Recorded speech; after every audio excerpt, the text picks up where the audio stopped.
Welcome to XE3 Visual LiveBindings, using bind sources and adapters. My name is Jim Tierney, and I'm a developer at Embarcadero Technologies. I'm one of the developers who worked on LiveBindings for XE2 and XE3. I have recorded about 35 minutes of demos using many different LiveBindings features, but focusing on T-prototype bind source and other components to connect to non-database data.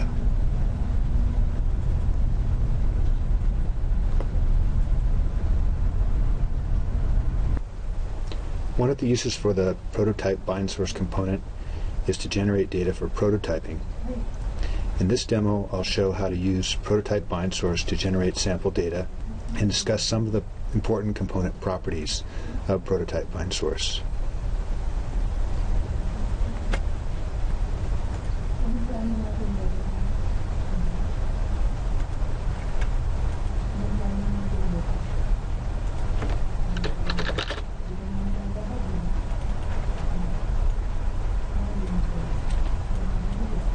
I'll right-click on the prototype bind source component and choose the Add Field command.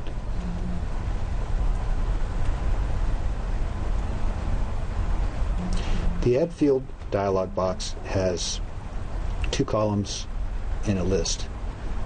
The left column is the name of the generators.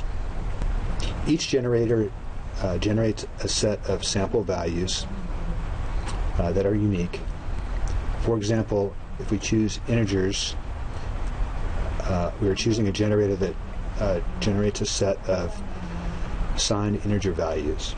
Or if we choose uintegers, we're choosing a generator that generates a set of unsigned integer values. The column on the right is the data type that will be generated. We can generate unsigned integers as an integer type, as a floating point type, as a string type, or as a unsigned integer type. At the bottom of the dialog, we can see samples of the data generated by the selected generator, and we can use this button to select the next value.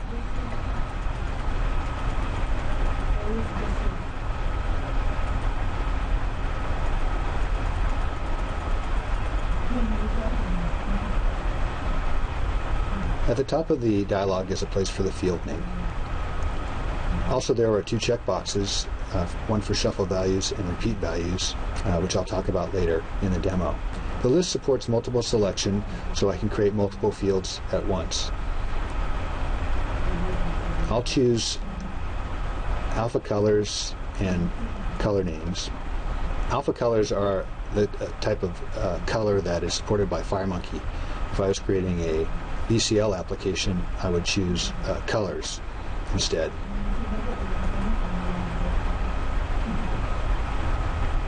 In the LiveBindings Designer, you can see the prototype bind source with the two new fields. A grid control can be used to show the values generated by the prototype bind source. One way to create a grid control is to right-click on this member in the type bind source.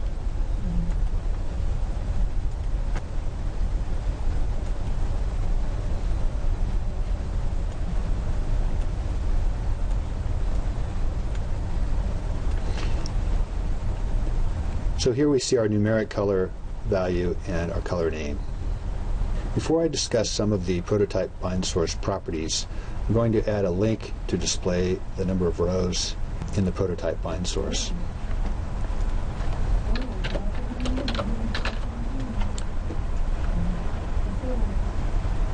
The number of rows will be displayed in this label, and I'm going to use a tBindLink component. tBindLink is one of the binding components that's not created by the LiveBindings Designer.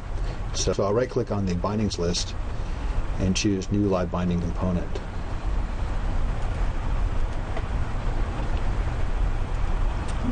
Specify the label and the bind source as the control and source components. And then I'll go into the expression editor and add a format expression label, we'll use the expression text to access the text of the label. And for the source expression,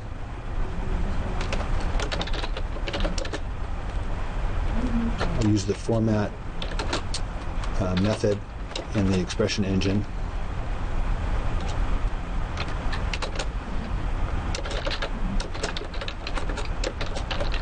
And I'll reference the item count and item index properties of the prototype bind source. So if we evaluate the source expression, we're going to get something like that, 0 of 200.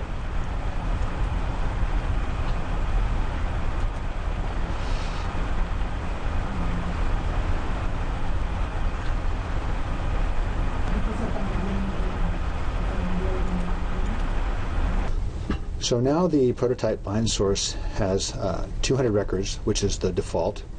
We can change the number of records by changing the record count property. And you can see that this label has been updated.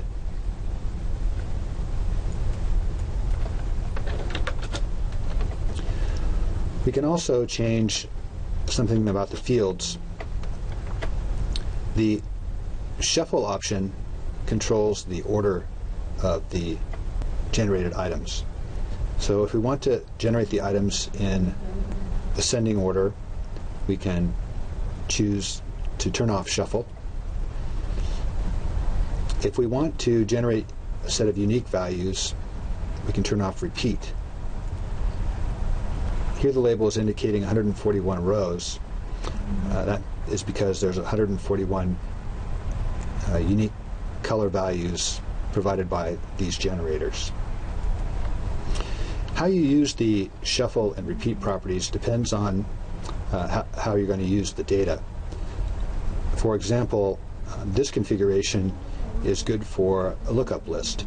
So I'll go ahead and show how to set up a lookup list using the prototype bind source. Let's rename this to prototype bind source lookup.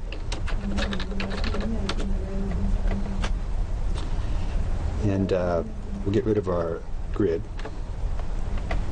And we'll have another prototype bind source that will represent our data. So for this prototype bind source, we'll add a field, alpha colors. We'll leave shuffle values and repeat values turned on because this field is going to simulate some data in our application that's not ordered.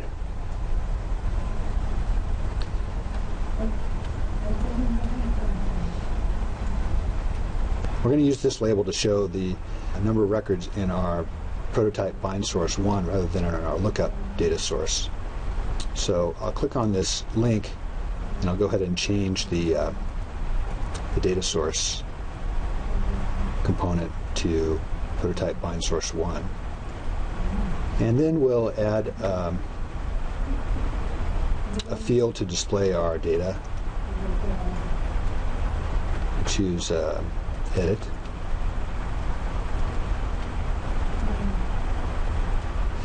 And then we'll use a list box to display the values. So we want to fill a list box with some color names, but the data is actually the color value, so we'll link the color value to the lookup data. So now we have a lookup list. We'll add a navigator to our data source, and we can also put on a rectangle that's going to actually display the current value as a color.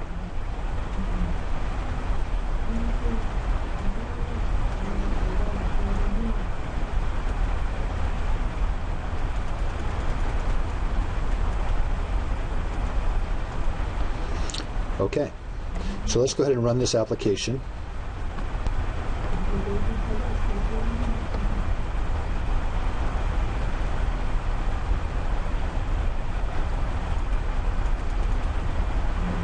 Oh, I forgot something, because our list box isn't showing the selected value.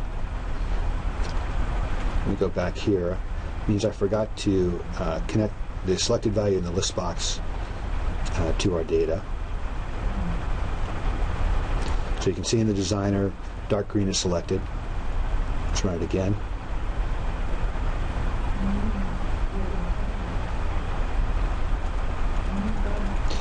So you can see that we're displaying the color value here, and then the associated color name here.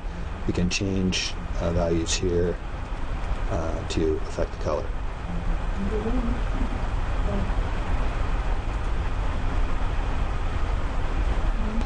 So, in summary, we're using two prototype bind sources. One for the data that we're editing, and it has a color value in it, and another prototype bind source for a lookup table that's used to populate our list box. Let's take a good look at the LiveBindings designer to see the entire design. I'll try to arrange things.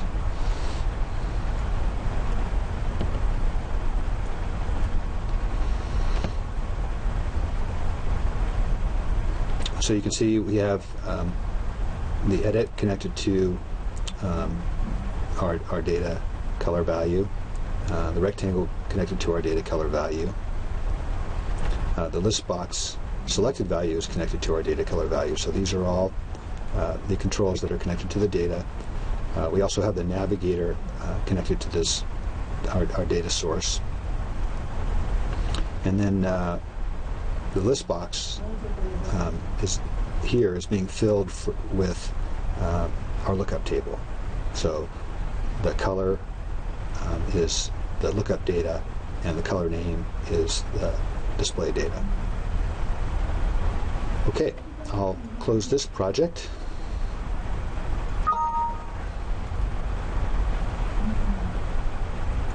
And restore our layout to get ready for the next example. The prototype bind source can be used to create an intermediate field. An intermediate field is one that is used for the sole purpose of creating a link. For example, a T-edit can't be linked directly to a T-track bar, but can be linked if there is a field between the T-edit and the track bar. So let me show you what I mean.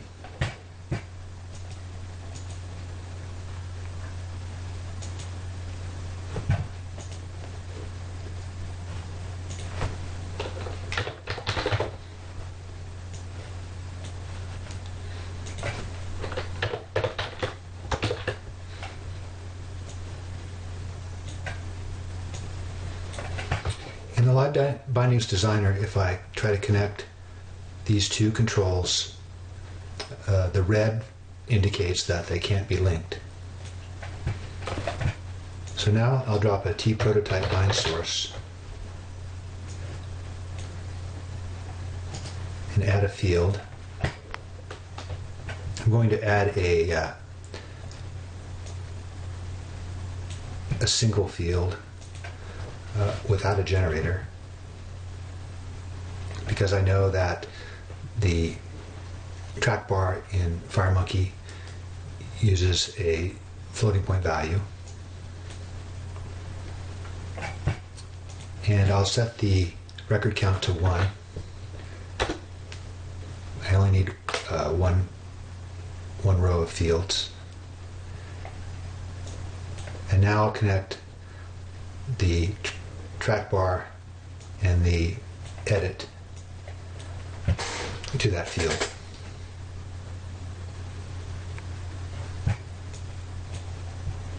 All right, I'll go ahead and run this application.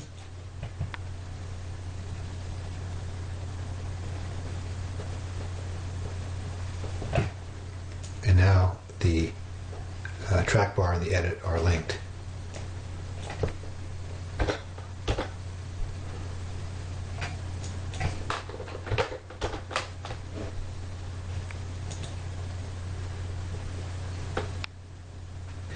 click on the line connecting the edit to the field, and we'll see that we have a T-link control to field component. So as the name says, this component is for linking a control to a field. We also have a T-link control to field component for this line. T-link control to field is one of the components that the LiveBindings designer can create.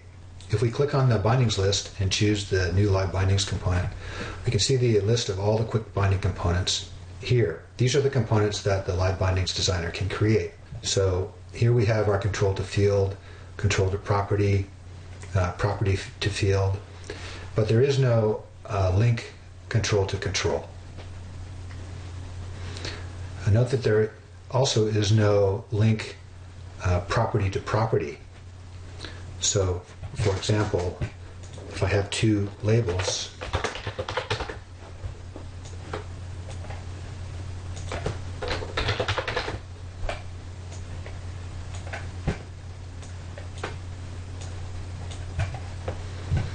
I also cannot link them using the LiveBindings designer. However, I can create an intermediate field.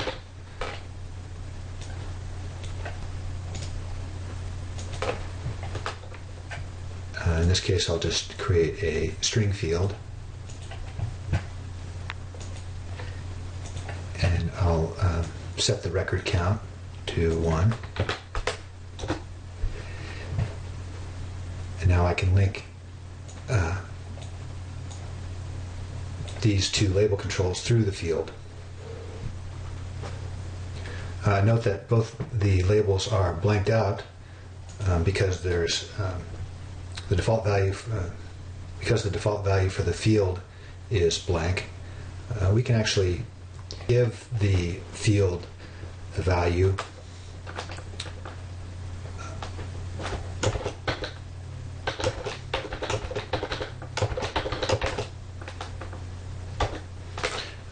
and now we can see that the value is shown in the form. Now if we want the labels to be updated at runtime, what we need to do is set this field value, and that will cause changes to flow through these links to the labels. Let's put a timer on the form and implement the event. So what we'll do is update the field every time the timer ticks.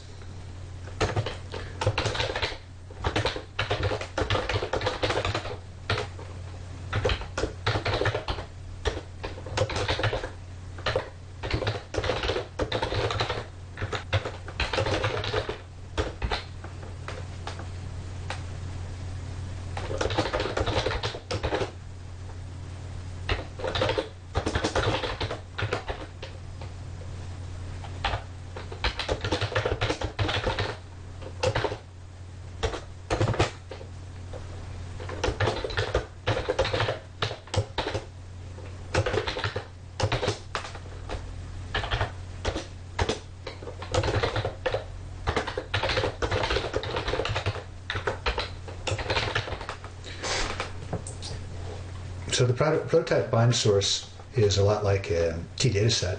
So what we do is put it into edit mode, find the field 1, and set the value. In this case, we're just setting it to the current time. So let's go ahead and run this application.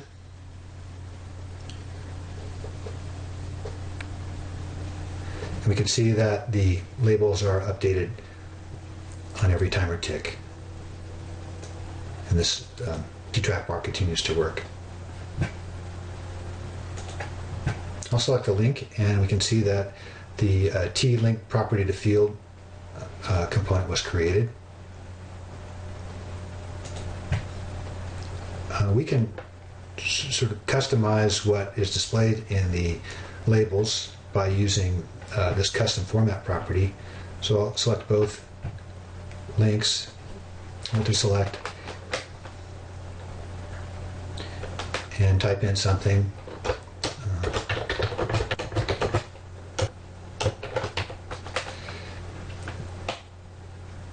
%s will be substituted with the value from field 1.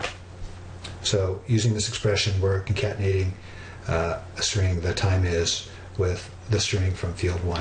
If field 1 was not a string, we would have to use something like this.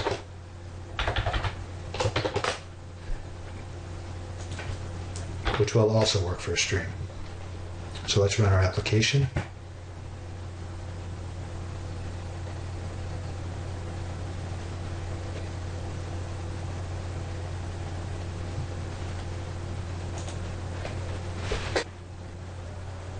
Okay, I'll close this project.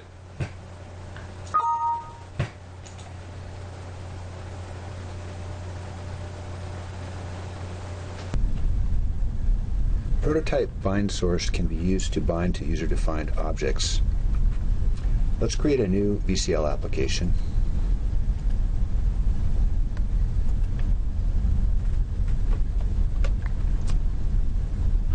And I'll open a unit that I've already created that has a user-defined object.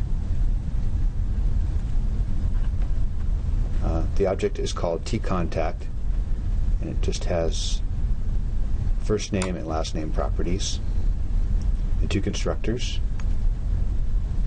Properties are read-write. Here's a method to load up a generic T-list with contacts.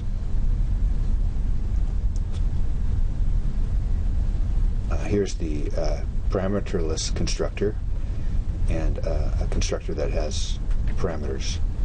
The parameterless constructor is the one that will be called automatically by LiveBindings when it tries to insert a record into a list of TContact. This constructor is the one that we use to load the sample data here. All right, we'll go ahead and add this unit to our project.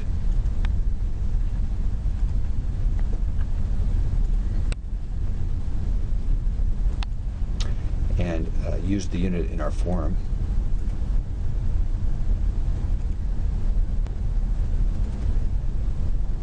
All right, now we'll drop a prototype bind source. And we'll link this to a grid. There's no data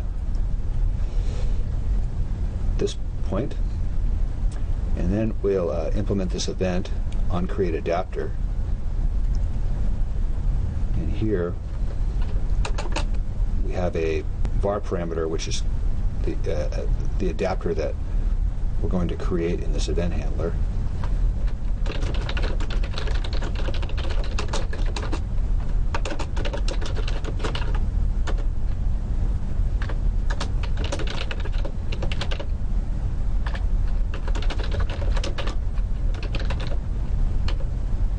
T-list bind source adapter is a component.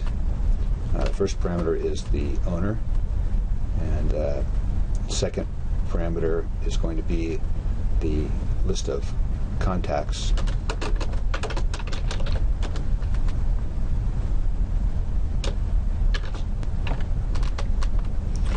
So this line of code is going to create a new T-list bind source adapter and pass the contacts list that we loaded in this method. It created a TObject list. TObject list is used because this type of generic list will free all of the contacts when it's freed. There's an optional parameter in create, which is a owns object.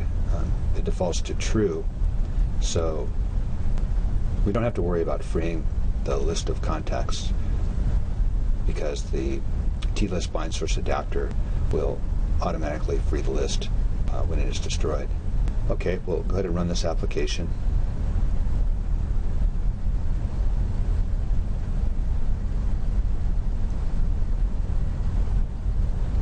And we can see that the grid is populated with the list of contacts.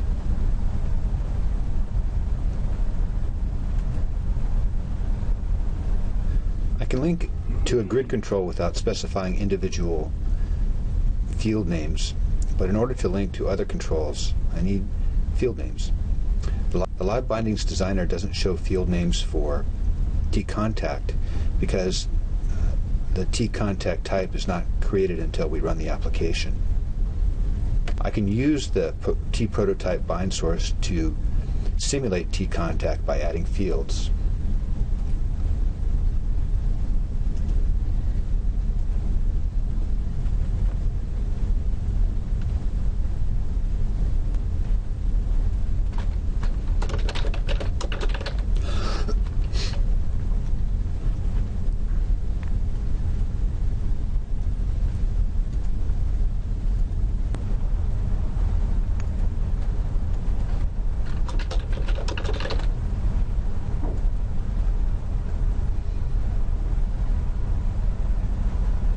Now I can link these fields to controls.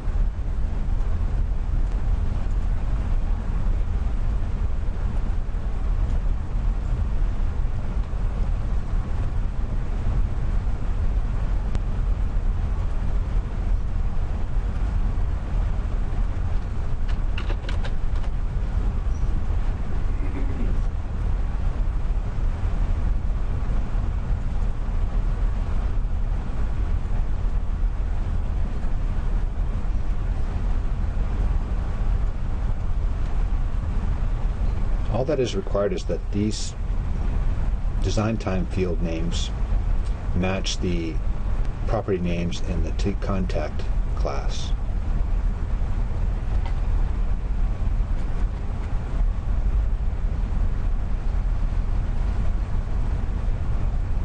At runtime, properties of tContact will be used in place of the fields in tPrototype bind source.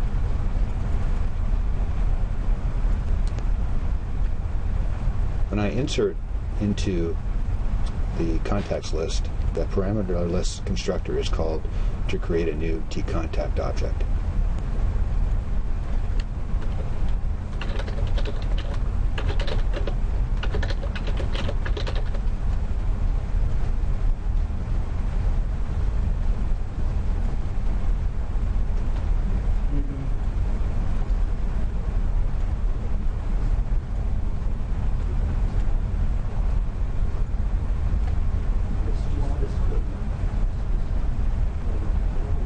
All right, I'll close this project.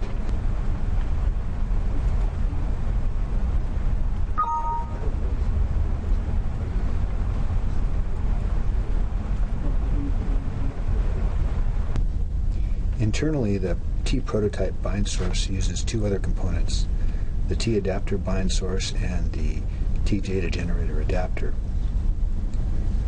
So these two components can be used instead of tPrototype bind source.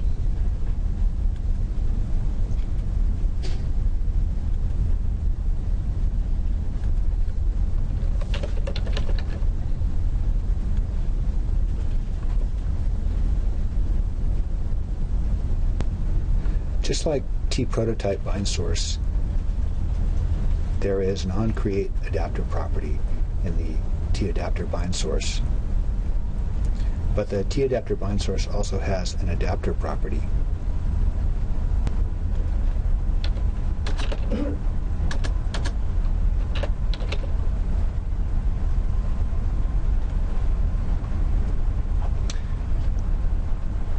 When we assign the adapter property with the tDataGenerator adapter, we've created the equivalent of tPrototype bind source. To add fields, we use the tDataGenerator adapter just as we use the tPrototype bind source.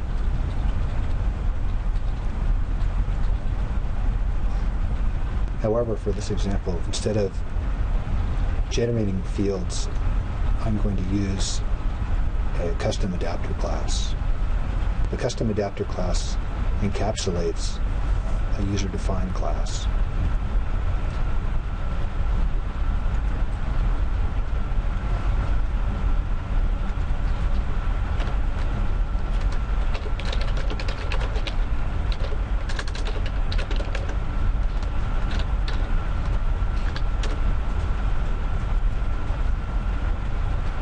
I've created a package called Contacts Adapter Package, and in this package we have our user-defined type tContact. It has a couple of properties and a couple of constructors. In this package we also have a simple adapter class derived from TList bind source adapter, and all this class does is set a list of contacts. This unit registers our custom component tContacts adapter. It also registers tContacts adapter 2, which I'll talk about in a minute. I'll go ahead and install this package. And you can see that it's registered 2 components. Now I'll drop the contacts adapter component on our form.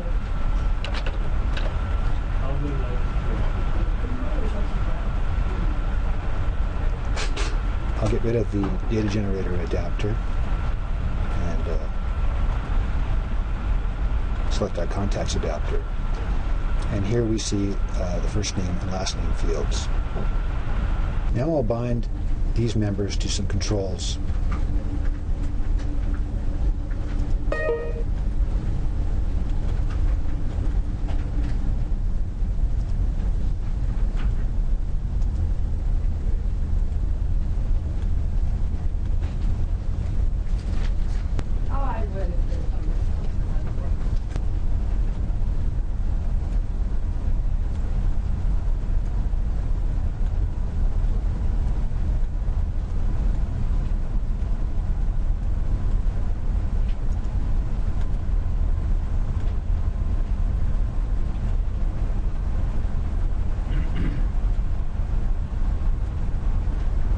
And I'll run the application.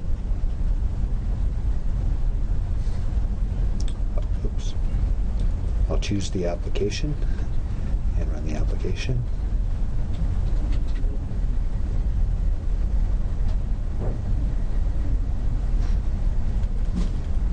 And so here we see the data from our contacts adapter.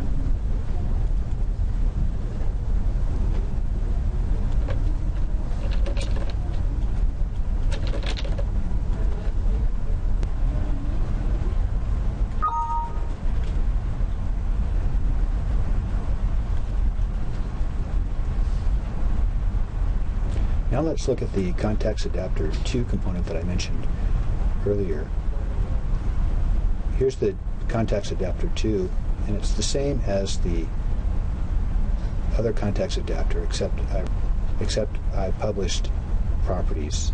So here are all the events and some other properties that we would want to see in the object inspector.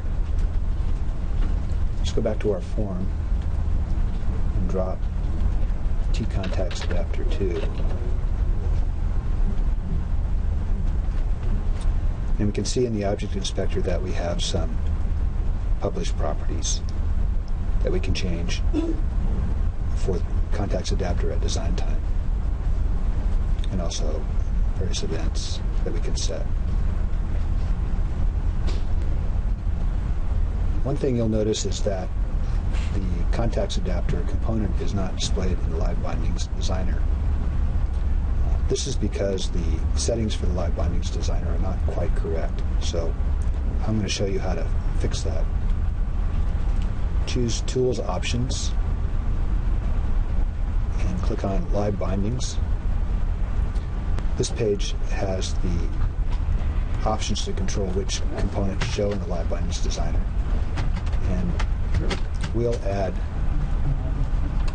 tBind source adapter, which is a base class of our custom adapters.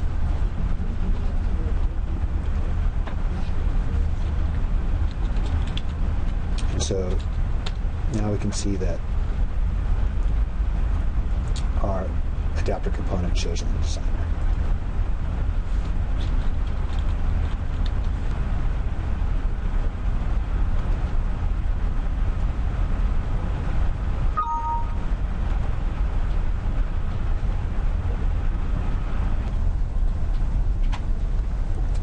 Thank you for watching this presentation on Visual LiveBindings.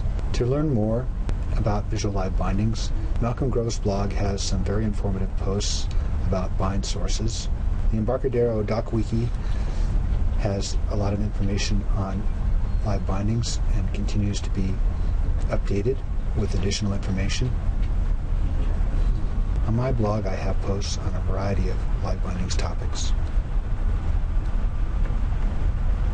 We are back on board here with Jim. Jim, you should see Jim's screen right now, and Jim is going to take my seat, do a little presentation on C++ with LiveBindings. First, I should mention that I just uploaded I just finished some blog posts, kind of going over what the ending part of this presentation, and also with some information about C++. I just wanted to mention that C++ objects can also be exposed through the T-list bind source adapter, or T-object bind source adapter that was demonstrated in the presentation. So, for example, here I have a contact class in C++ with the same fields as the contact class in the demo. Then I have a event handler to expose it to LiveBindings, very similar to the Pascal way of doing it, except we can't instantiate we can't create a new generic type in C++. So there's a non-generic version of T-list bind source adapter that we use when we're working with C++. Instead of declaring a type here, we just pass the type as a parameter. Gives us the same functionality. I can run this guy. And there you go. It looks exactly the same. But this is working on the C++ object.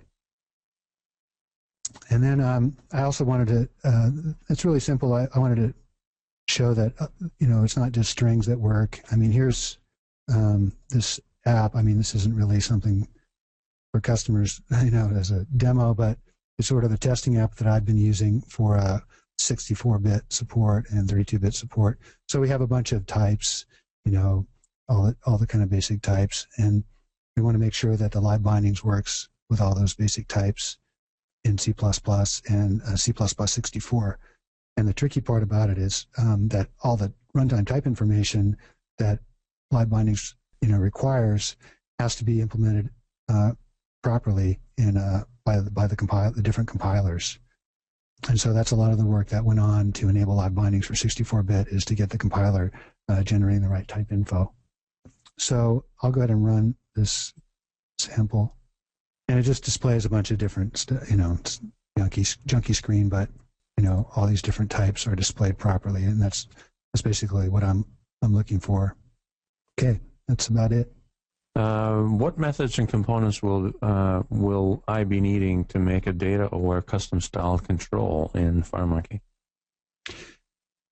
Okay, so this is about if it's data-aware and you're using it for editing, which is what I think we're talking about. I mean, if you're not using it for editing, if you're just populating properties from a data source, like the width or something, or rotation angle or something like that, and it's not a control that's accepting user input, and there's really nothing you have to do. You can just hook up the field to the property using the LiveBindings designer. But if it's a control that's accepting user input for editing a field, then you have to make sure it supports the observers. The observers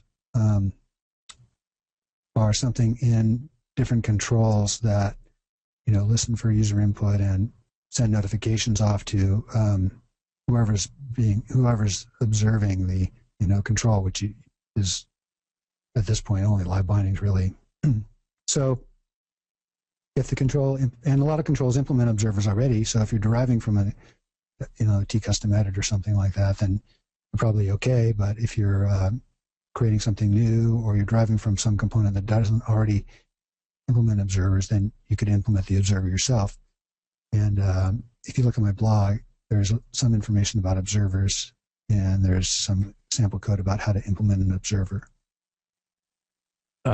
Is that blog also available in C++? The last question is asking about a C++ observer example for C++. Yeah, I haven't. Yeah, that's a good question. I haven't done one for C++, so I don't have an example. Okay. Is the LiveBinding Designer specific for to FireMonkey, or is it also available to VCL? VCL and FireMonkey.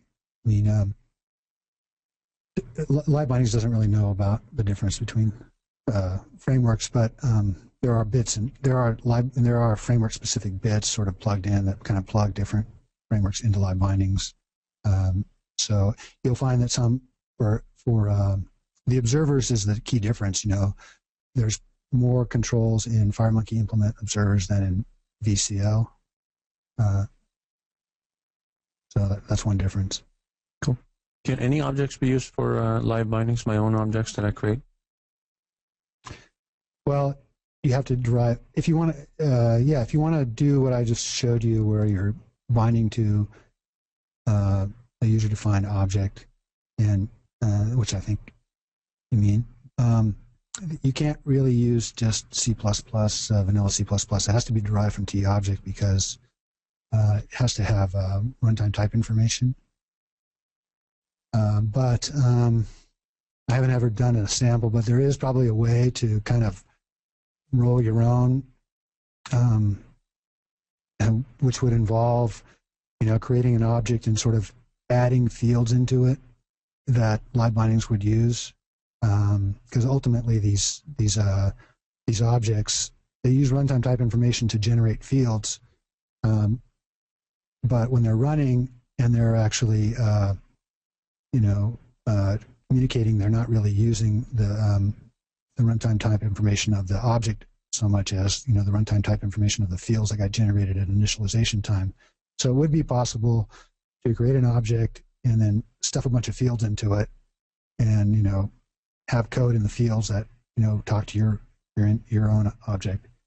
And Malcolm has examples on that on his blog, in addition to yours as well. Okay. Yeah, malcolmgroves.com. Let's see. Is there anything in LiveBindings that works in Delphi but does not work in C++? Yeah. I mean, certain types aren't as well supported in C++. For example, and this just doesn't affect, and this isn't only LiveBindings, this can affect other things, but for example, C++ can't tell the difference between tdate time and tdate in terms of the type information. So if you bind to, you know, tdate, it won't be formatted necessarily correctly, or ttime, it'll use the formatting for tdate time. So that's one issue. But you can still override that formatting, all right? You'd have to do some you'd have to customize the formatting. I think some characters, like a unsigned char, is a little funny because we don't, you know, there's not an equivalent exactly to tbyte. So an unsigned char, whether it's actually an integer or a character, is a little different. And I think in 32-bit, it thinks it's a character, and in 64-bit, it's an integer. So that's a couple. I mean, they just work a little strangely. Okay, interesting. But for the most part, as you're creating your UI and you're connecting to your databases and stuff like that, it'll just work the same for Delphi and C++ Builder. Yeah, I think so. I can't. I mean, I haven't tried everything. Like, for example, somebody asked about the observers. I mean, I don't really want to say everything's going to work unless I've tried it, you know.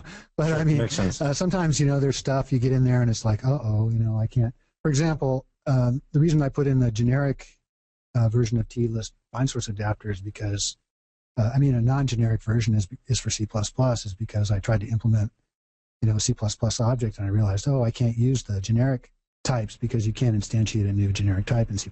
So you kind of have to try it before you can say, yeah, it works. Okay. All right, great. Thank you very much. All right, you're welcome.